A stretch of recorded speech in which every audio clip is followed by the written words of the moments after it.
So I'm looking at this stack of documents here, and what they're describing is, well, it's essentially a fortress on the outskirts of Beijing. It really is. We're doing a deep dive today into the China Banknote Printing and Minting Corporation, the CBPM. And just to set the stage, the scale of this thing is just, it's hard to wrap your head around. It is. I mean, to put that in perspective for you, the U.S. Bureau of Engraving and Printing has, fewer than 2,000 people? Right. The CBPM has over 18,000 employees, and they're spread across 10 separate high-security facilities. And from reading these reports, that massive difference in headcount isn't just about printing more money, it's about the entire structure. Exactly. The U.S. government, for instance, buys its currency paper from a private company, Crane Currency. But in China, the state owns the whole supply chain from start to finish. It's a completely self-contained ecosystem. They're not just, stamping ink on paper. They're processing the raw cotton, producing the special pulp, developing proprietary inks. Designing the security threads themselves. The whole thing. They treat printing currency less like manufacturing and more like a national security imperative, on par with their nuclear deterrent. And the core of that security philosophy seems to be this intense compartmentalization. It's designed so that no single facility, and definitely no single worker, ever knows the complete recipe. That's the key. The paper mills in Boding and Kunshan are totally segregated from the printing workshops in Beijing or Shanghai. That paper literally travels in sealed containers under armed escort. And that paper itself is, well, it's a marvel. It's not really paper, is it? Not in the way we think of it. It uses a specific cotton linter substrate. It's incredibly durable, resistant to acid, alkali wear and tear. But the real magic starts when it gets to the printers.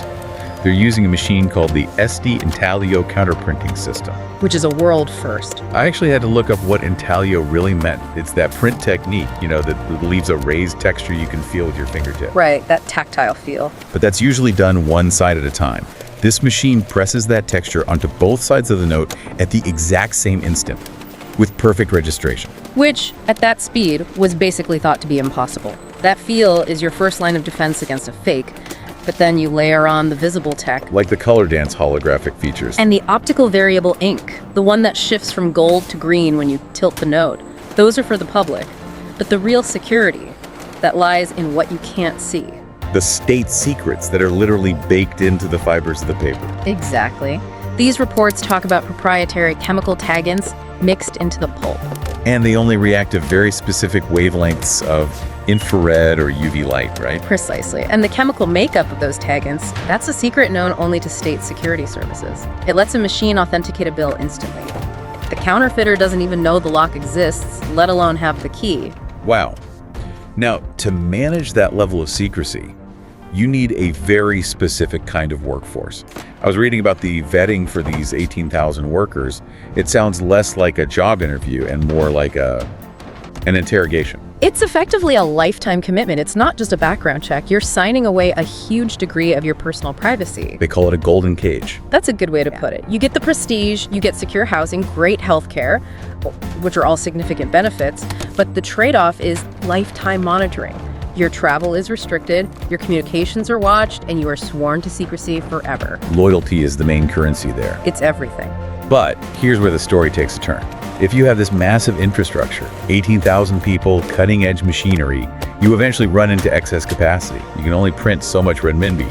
So what do you do with that giant industrial machine? You export it. That's the big twist. As part of the Belt and Road Initiative, China has quietly started printing currency for other nations. I saw the list. Nepal, Thailand, Bangladesh, Sri Lanka, even Brazil and Poland.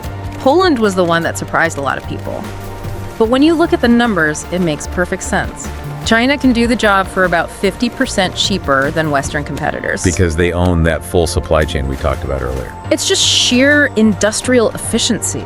For a country like Nepal, making that switch saved them nearly $4 million. And for China, it's not just about revenue, it's soft power. When you're minting the coins that bear the King of Thailand's portrait, you are weaving yourself into the sovereign fabric of another nation. It does bring us to a fascinating paradox, though.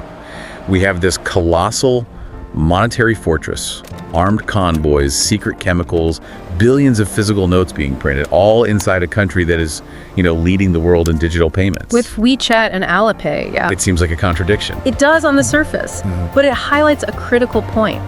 Digital systems can be hacked, they can crash. The power can go out. Physical cash is the ultimate backup. It's the only unhackable tech that works when the lights go out. And this fortress ensures that bedrock of stability remains absolutely solid. So the next time you, the listener, handle any banknote, really, look past its value. Think about the fortress, the chemistry, and the sheer level of state secrecy that might be woven right into that piece of paper. It's never just paper, it's a marvel of sovereignty.